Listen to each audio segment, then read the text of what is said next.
varios amigos sinceros.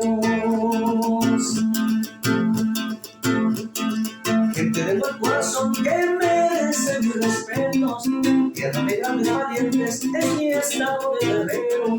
Orgulloso yo me siento de esta mi tierra suyana, donde nació la bandera y que está izada en Iguala.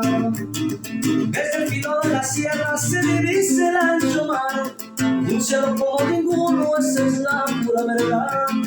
Es tierra de manantiales donde te puedes bañar, Guerrero es un paraíso, lo tienes que visitar.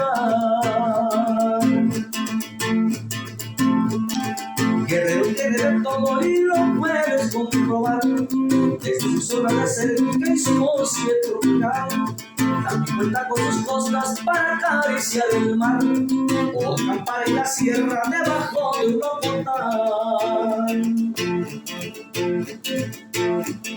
7 regiones que tienen de belleza sin igual, con sus lindas tradiciones que en ningún lado hallarás, como sus lucidas ferias, danza y todo lo demás. Hermosos los cafetales en la sierra de Atoyac. Allí es mi tierra caliente, Costa Chica y la montaña, lejos de Troya, Acapulco con su visita a la playa.